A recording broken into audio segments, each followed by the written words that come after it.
आज 26 जानेवारी 2025 भारताचं संविधान लागू होऊन 75 वर्ष पूर्ण झाले। या 75 वर्षात भारतानं जे पाहिलं त्यामध्ये महत्त्वाचा विषय या ठिकाणी लॉर्ड बुद्धाच्या माध्यमातून, लॉर्ड बुद्धा टीव्हीच्या माध्यमातून चर्चेला आलेला आहे, तो म्हणजे गणतंत्र का महानायक। प्रथमतः 26 जानेवारीच्या आपणा सर्वांना मी सदिच्छा व्यक्त करतो। लॉर्ड बुद्धा टीव्ही समर्पक अशा विषयाला, भारतीयांच्या हिताच्या अशा विषयाला हात घालतो आणि समाजातील अनेक विचारवंतांकडून, समाजातील अनेक कार्यकर्त्यांकडून, समाजातील अनेक नेत्यांकडून विचारांची मागणी करतो आणि ते त्यांच्या दर्शकांपर्यंत पोहोचवतो। त्याबद्दल प्रथमतः लॉर्ड बुद्धा टीव्हीचं मी अभिनंदन करतो। या देशाला 75 वर्ष झाले। आमच्या भारतानं लोकतंत्र स्वीकारलं, जनतंत्र स्वीकारलं, गणतंत्र स्वीकारलं। मग या गणतंत्र निर्माण करणाऱ्या व्यक्तीला महानायक का म्हणावं? अशा काय घटना घडल्या हे भारतीय संविधान निर्माण करताना, हा देश निर्माण करताना, की डॉक्टर बाबासाहेब आंबेडकरांना संपूर्ण जग भारतीय संविधानाचाच शिल्पकार मानत नाही, गणतंत्रांचाच महानायक मानत नाही, तर या देशाचा निर्माता मानतो, या राष्ट्राचा निर्माता मानतो। बाबासाहेबांनी ज्या पद्धतीनं हे संविधान तयार करण्यासाठी कष्ट घेतले, मेहनत घेतली, त्याग केला, त्या त्यागाचं, कष्टाचं, मेहनतीचं फळ म्हणजे 75 वर्ष। या 75 वर्षामध्ये भारतीय संविधानाचं मूल्यमापन करत असताना, या 75 वर्षाचं सामाजिक न्यायाचं, राजकीय लोकशाहीचं, आर्थिक आणि सामाजिक लोकशाहीचं मूल्यमापन करत असताना आपण हा विचार केला पाहिजे की ज्या मेहनतीनं, ज्या कष्टानं हे संविधान बनवलं, ज्या उद्देशानं हे संविधान बनवलं, तो उद्देश या 75 वर्षामध्ये सफल झाला काय? जर तो सफल झाला नसेल आणि तो जर काही प्रमाणात सफल झाला असेल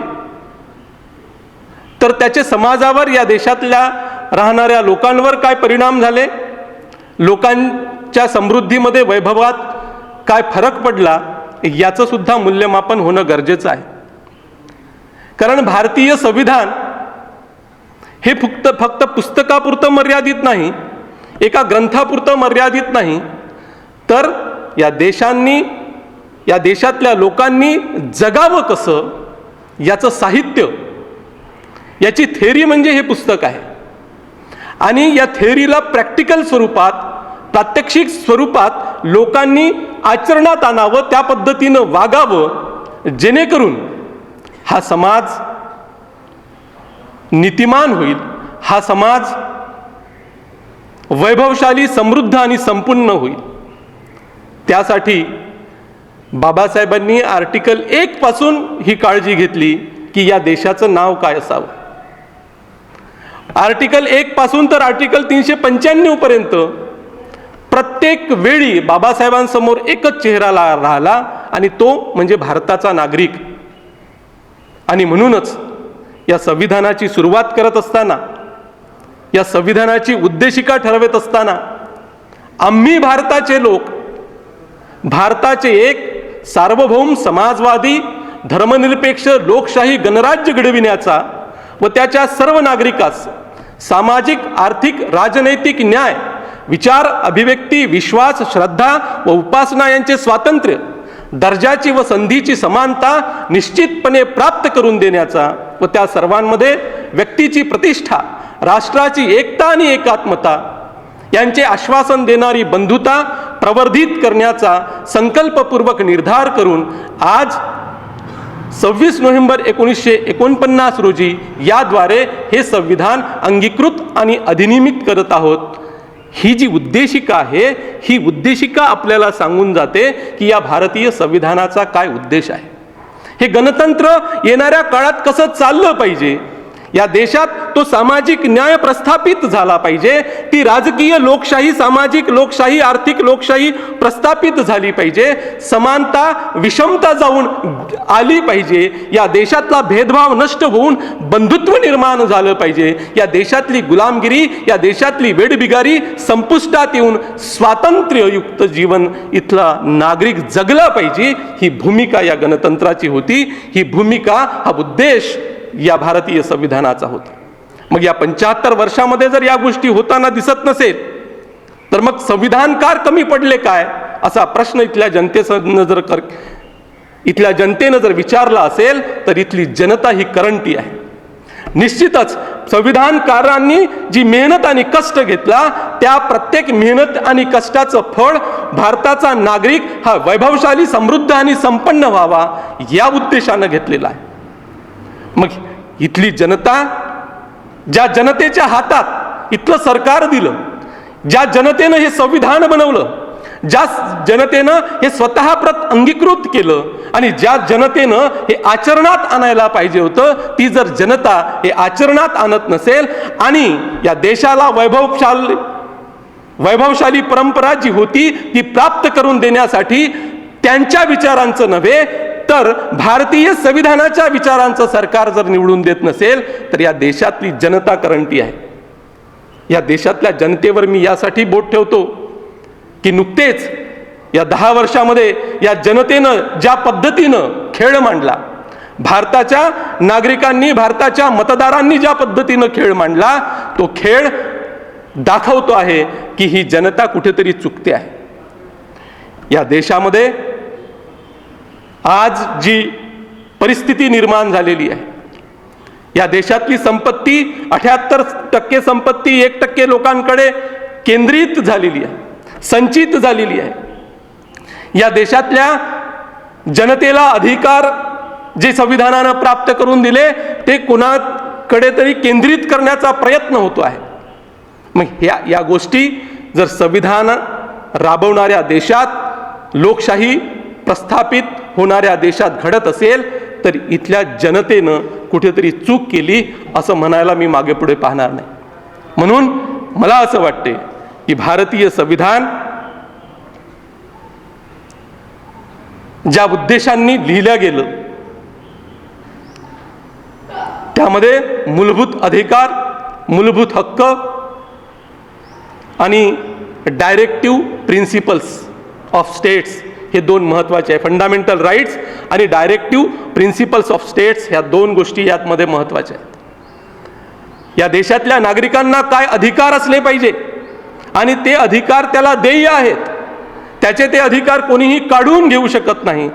आणि अशा देय असणाऱ्या अधिकाऱ्यांना हे जे भारतीय संविधानानं प्रदान केलेले हक्क आहेत, या हक्काचा आधार घेऊन जे डायरेक्टिव्ह प्रिन्सिपल्स या संविधानामध्ये दिलेले आहे, त्या डायरेक्टिव्ह प्रिन्सिपलच्या अनुषंगाने हा देश न्यावा ही जबाबदारी या संविधानानं इथल्या जनतेवर सोपवलेली होती.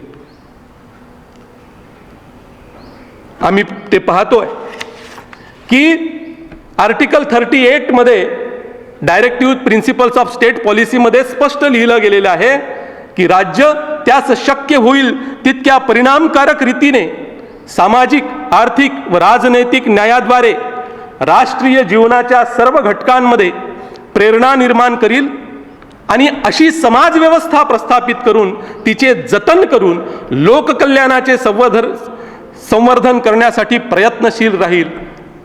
आर्टिकल 38 मध्ये या गोष्टीचा उल्लेख आहे. आर्टिकल 39 असेल, आर्टिकल 47 असेल, यामध्ये या गोष्टीचा उल्लेख आपल्याला आलेला दिसतो की हा देश कोणत्या दिशेनं गेला पाहिजे, हा देश इथल्या शासन प्रणालीनं कोणत्या दिशेनं नेला पाहिजे, परंतु आज हे होताना दिसत नाही.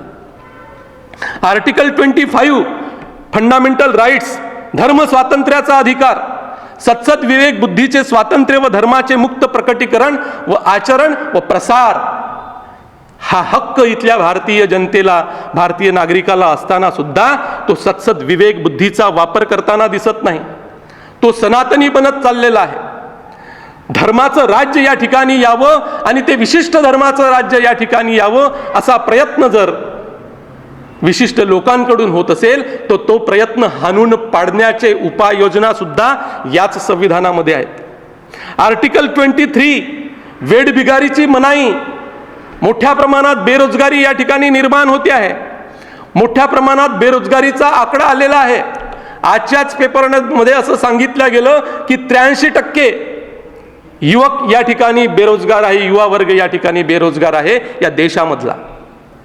आणि या देशातल्या लोकांना लाडक्या भावाच्या नावाखाली, या राज्यातल्या युवा विद्यार्थ्यांना लाडक्या भावाच्या नावाखाली 6,000, 8,000, 10,000 रुपये देऊन त्यांच्याकडून 8-8 तास काम करून घेतल्या जातात.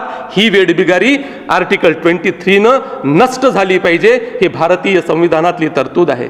परंतु या आपल्या हक्कांकडे लक्ष न देता फक्त आणि फक्त पैसा आपल्याला मिळतो आहे आणि तात्पुरते अधिकार आपल्याला मिळते आहेत. ते अधिकार हे टिकाऊ नाहीत, टाकाऊ आहे हे माहीत असताना सुद्धा कुठेतरी आमिषाला बळी पडून इथला मतदार, इथला नागरिक हा या देशाला वेगळ्या दिशेनं नेताना दिसतो. आणि म्हणून शिक्षणाचा हक्क, कारण आम्हाला असं सांगितलं गेलं की तुम्हाला मोफत आणि सक्तीचं शिक्षण आहे. आणि आर्टिकल 21 नुसार वयाच्या 6 वर्षापासून तर 14व्या वर्षापर्यंत सरकारनं ते शिक्षण द्यायला पाहिजे, ते मोफत असायला पाहिजे, ते सक्तीचं असायला पाहिजे असं स्पष्ट सांगितलं गेलेलं आहे. परंतु आम्ही 1,500 रुपये महिन्यामध्ये खुश आहोत. आम्ही लाडक्या बहिणीच्या आमिषाला बळी पडून आमच्या मुलांना दिल्या जाणारं शिक्षण, तो मुलगा कोणत्याही कॉन्व्हेंटमध्ये शिकत असेल, लाखो रुपये फी भरून शिकत असेल, तरी त्याचा सर्व खर्च उचलण्याची जबाबदारी भारतीय संविधानानं इथल्या सरकारवर टाकलेली आहे. त्या आमच्या हक्काकडे आम्ही दुर्लक्ष करतो आणि 1,500 रुपयाला बळी पडून एक असं सरकार या आम्ही ठिकाणी निर्माण करतो जे सरकार आमचं उज्ज्वल भविष्य निर्माण होऊ देत नाही. म्हणून वारंवार मी जे अगोदर म्हटलं की आम्हाला या 75 वर्षाचं मूल्यमापन करावं लागेल. इथली जर जनता चुकत असेल, इथला जर मतदार चुकत असेल, तर त्या मूल्यमापनाच्या आधारावर येणाऱ्या काळात आम्ही कसं बनलं पाहिजे, येणाऱ्या काळात आम्ही आमच्या कोणत्या हक्कांची, भारतीय संविधानातल्या कोणत्या तरतुदींची मागणी केली पाहिजे याचा विचार येणाऱ्या काळात झाला पाहिजे. आर्टिकल 14 असेल, 15 असेल, मूलभूत हक्क जेवढे काही आपल्याला आहेत त्या हक्काची मागणी आम्ही कधी करणार आहोत. या देशानं सामाजिक न्यायाची भूमिका घेतली असं अनेक नेत्यांच्या तोंडून, अनेक भाषणांमधून आपल्याला ऐकायला मिळते. पण what is social justice? Social justice म्हणजे काय? Social justice is the view that everyone deserves equal economic, political and social rights and also opportunities. हे जर होताना दिसत नसेल, आम्हाला ऑपॉर्च्युनिटीज नसेल, आम्हाला सोशल राईट्स जर मिळत नसेल, इकॉनॉमिकल पॉलिटिकल राईट्स जर आम्हाला त्या प्रमाणात मिळताना दिसत नसेल, तर निश्चितच अजूनही सामाजिक न्यायाची भूमिका या देशानं पार पाडलेली नाही आहे. म्हणून आम्ही संपत्तीची, राष्ट्रीय संपत्तीच्या वाट्याची मागणी करायला पाहिजे. या देशाची संपत्ती निर्माण करत असताना टॅक्सच्या माध्यमातून इथला गरीबातला गरीब व्यक्ती जर राष्ट्रीय संपत्ती निर्माण करण्याच्या प्रयत्नामध्ये आपला सहभाग देत असेल, तर त्या राष्ट्रीय संपत्तीचं वाटप सुद्धा त्याच्यापर्यंत पोहोचलं पाहिजे. पण ते पोहोचताना दिसत नाही. ते विशिष्ट लोकांपर्यंत, विशिष्ट उद्योगपतींपर्यंत, विशिष्ट श्रीमंतांपर्यंत जर पोहोचत असेल, तर ती आर्थिक लोकशाही जी बाबासाहेबांनी म्हटली होती की राजकीय लोकशाहीला आम्हाला सामाजिक आणि आर्थिक लोकशाहीमध्ये परावर्तित करावं लागेल, पण सद्यस्थितीत तर असं आहे की राजकीय लोकशाही नष्ट होण्याच्या मार्गावर आहे. ही राजकीय लोकशाही, ही संसदीय लोकशाही नष्ट होण्याच्या मार्गावर आहे. आणि ते सुद्धा इथल्या नागरिकांच्या मतांचा आधार घेऊन. म्हणजे हा देश कोणत्या मार्गाने जातो आहे हा विचार इथल्या जनतेनं 75 वर्षानंतर करायला पाहिजे, या 26 जानेवारी निमित्त करायला पाहिजे. संविधान या ठिकाणी आम्हाला दाखवल्या गेलं. आम्ही पाहिलं जेव्हा लोकसभेच्या निवडणुका झाल्या, या लोकसभेच्या निवडणुकांमध्ये एक नेता आला आणि त्या नेत्यानं आम्हाला संविधान दाखवलं. आणि त्यानं फक्त संविधान असं दाखवलं आणि ज्या लोकांचा 400चा स्पीड होता त्या 400च्या स्पीडला आम्ही 240च्या स्पीडवर आणून ठेवलं. आणि ज्या नेत्यानं आम्हाला संविधान दाखवलं त्या नेत्याचा 49चा स्पीड होता, त्याचा आम्ही 100वर तो स्पीड नेऊन ठेवला. हे फक्त संविधान दाखवल्याने झालं. आता तो नेता हे संविधान उघडणार काय? दाखवल्यानंतर जर स्पीड कमी झाला आणि स्पीड वाढला तर हे संविधान उघडणार काय? मला असं वाटते की तो नेता ते संविधान उघडणार नाही, ते संविधान आम्हाला उघडावं लागेल. पण या संविधानाच्या पुस्तकानं हे दाखवून दिलं की हे फक्त असं पुस्तक दाखवलं, त्याचं हार्ड कव्हर जरी दाखवलं तरी लोक मोठ्या प्रमाणात विचारांची क्रांती त्यांच्यामध्ये होते आणि ते सत्तांतर करू शकतात. लोकांचा जो वितंडवाद होता, जो त्यांचा एक प्रकारचा भंपकपणा होता, तो कुठेतरी कमी, त्याचं स्पीड कमी करण्यासाठी ते पुस्तक कारणीभूत ठरलं. आता हे पुस्तक उघडण्याची जबाबदारी विशेषतः मी असं म्हणतो की आंबेडकरी लोकांवर आहे. कारण आंबेडकरी लोकांमध्ये जो सत्सत विवेक बुद्धी आहे, आंबेडकरी लोकांमध्ये जी बुद्धिप्रामाण्यवाद आहे, आंबेडकरी लोकांमध्ये जो विज्ञानवाद आहे, तो विज्ञानवाद या भारतीय संविधानाला उघडून दाखवू शकतो. कारण भारतीय संविधानामध्ये असणाऱ्या अनेक तरतुदीप्रमाणे इथला आंबेडकरी व्यक्ती जगतो. म्हणून आंबेडकरी व्यक्तीला सुद्धा आपला आंबेडकरी नेता तयार करावा लागेल. कारण आज ही परिस्थिती आहे, राजकीय दृष्ट्या मी बोलतो, की आमच्याजवळ नेता नाही. आणि म्हणून या आंबेडकरी समाजाला आपला नेता सुद्धा तयार करावा लागेल, जो हे संविधान उघडून दाखवेल. आणि या संविधानामध्ये तुमचे हक्क काय, तुमचे अधिकार काय, तुमचे कर्तव्य काय, हा देश कसा चालला पाहिजे, यासाठी डायरेक्टिव्ह प्रिन्सिपल्स काय, हे संपूर्ण त्यानं समजावून सांगायला पाहिजे. आणि त्या दिशेनं समाजाला घेऊन गेला पाहिजे, त्या दिशेनं या देशाला घेऊन गेला पाहिजे. असा नेता सुद्धा या समाजामधून निर्माण झाला पाहिजे. म्हणून या समाजाची ही सुद्धा जबाबदारी आहे की आम्ही आमचा नेता तयार करायला पाहिजे. त्याचं कंडिशनिंग त्या पद्धतीचं झालं असलं पाहिजे. जाती गणनेबद्दल या ठिकाणी बोलल्या जाते, जातीची गणना व्हावी. जाती गणना बोलणारा जाती निर्मूलनापर्यंत जाईल काय, हा सुद्धा प्रश्न आज माझ्या भाषणातून दर्शकांसमोर मी ठेवतो. तो जाती निर्मूलनापर्यंत जाणार नाही, कारण तो स्वतः जातीचे फायदे घेतो. बाबासाहेबांची संपूर्ण चळवळ ही जाती निर्मूलनाची होती.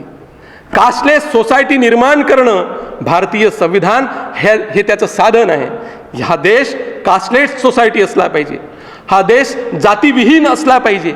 या देशामध्ये जाती असता कामा नये, या देशामध्ये कोणत्याही प्रकारची जातीय विषमता असता कामा नये. म्हणून आर्टिकल 17 नुसार अस्पृश्यता नष्ट करणे, या एका आर्टिकलनं या देशातली अस्पृश्यता नष्ट झाली.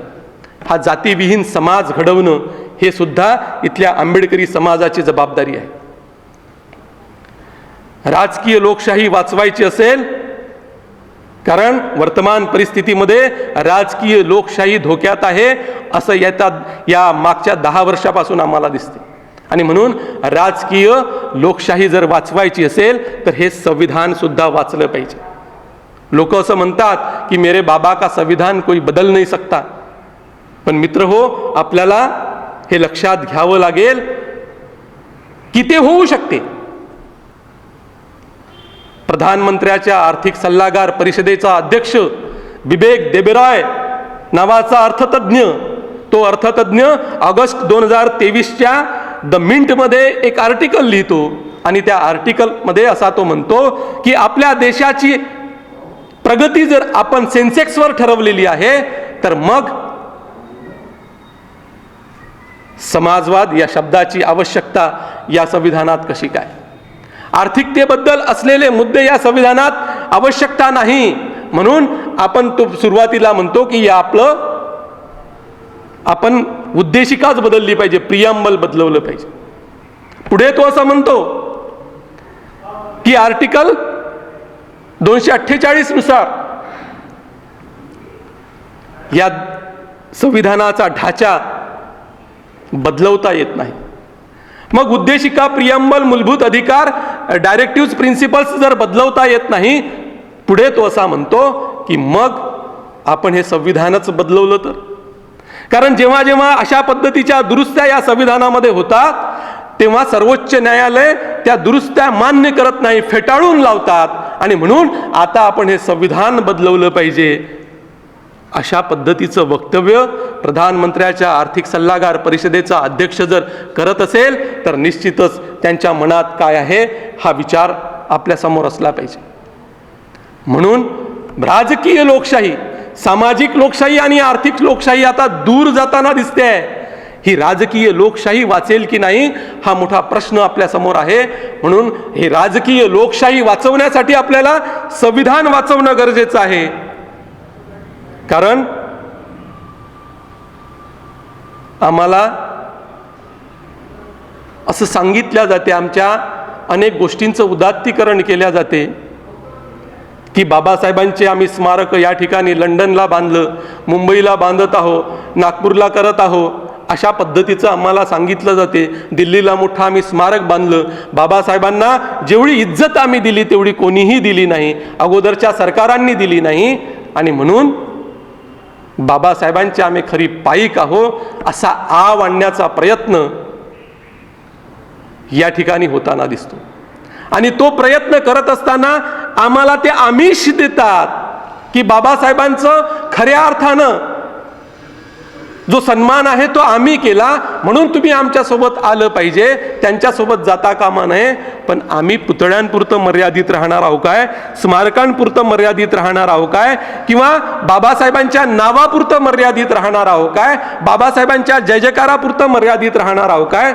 आम्ही या भारतीय संविधान बाबासाहेबांनी ज्या कष्टातून आणि मेहनतीतून लिहिलं आहे, ज्या त्यागातून लिहिलेलं आहे, त्या भारतीय संविधानाचं काय? भारतीय संविधानाचे आर्टिकल तोडल्या जाऊन राहिले, मरोडल्या जाऊन राहिले, संविधानाचे पानं ते टराटरा फाडून राहिले, संविधानाचे पानं ते टराटरा फाडून राहिले. असे कसे रे तुम्ही अजूनही बायको संग झुलून राहिले? बायको संग झुलून राहिलं म्हणजे आम्ही भौतिकतेत आहोत, आम्ही आमच्यामध्ये मशगूल आहोत, आम्ही आमच्या पगारामध्ये, आम्ही आमच्या श्रीमंतीमध्ये, आम्ही आमच्या वैभवात मशगूल आहोत. पण तुमच्यासाठी संघर्ष करता करता त्याचे लेकरं बाळ मेले, तुमच्यासाठी संघर्ष करता करता त्याचे लेकरं बाळ मेले. तुम्हाला नाही वाटत लाज?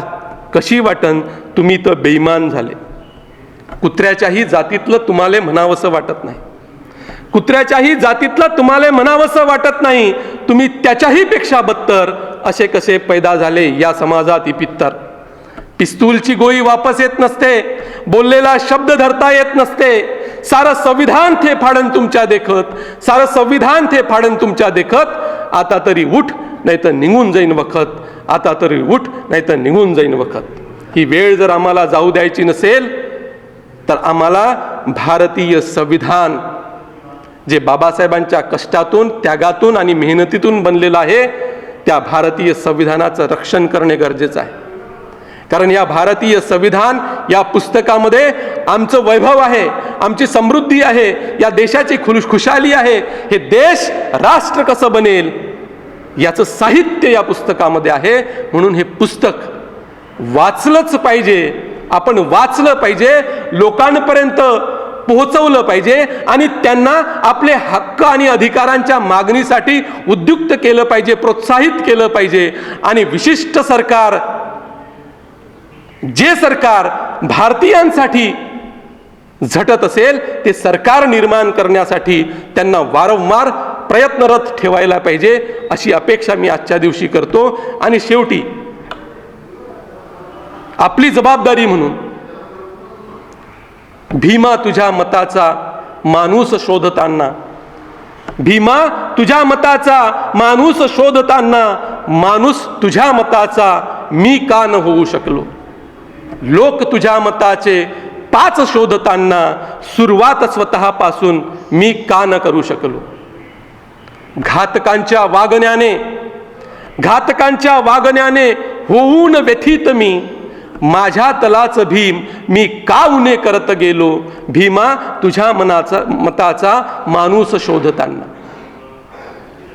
इंदू रमेश गंगाधर तू पाहिले मरताना, इंदू रमेश गंगाधर तू पाहिले मरताना, तुझा राजरत्न मी का न होऊ शकलो. भीमा तुझ्या मताचा माणूस शोधताना. संविधान भारताचे आणि तू दिला तो धम्म, संविधान भारताचे आणि तू दिला तो धम्म, हे 2 शस्त्र घेऊन लढण्या मी निघालो, हे 2 शस्त्र घेऊन लढण्या मी निघालो. निर्धार वाचविण्याचा जन अन मानसांना, निर्धार वाचविण्याचा जन अन मानसांना, मनुस्मृती पुन्हा एकदा जाळण्या मी निघालो, मनुस्मृती पुन्हा एकदा जाळण्या मी निघालो. भारतीय संविधानाला प्रस्थापित करत असताना मनुस्मृती जाळणं गरजेचं आहे. बाबासाहेबांनी ती मनुस्मृती जाळली. बाबासाहेबांनी मनुस्मृती पुस्तकच जाळलं नाही, तर त्या मनुस्मृतीमध्ये असलेले सर्व नियम तोडून मरोडून खाक केले. ते जर पुन्हा डोकं वर काढत असेल तर ही मनुस्मृती आपल्या आचरणामधून, आपल्या निर्धारातून, आपल्या संघर्षातून, आपल्या मेहनतीतून पुन्हा आपल्याला जाळावं लागेल. आणि भारतीय संविधानानं जे आपल्याला दिलेलं आहे ते आपल्याला जपून ठेवण्याचा निर्धार करावा लागेल. एवढंच आजच्या दिवशी व्यक्त करतो. थांबतो. जय भीम, जय भारत. आप देख रहे हैं लॉर्ड बुद्धा टीवी.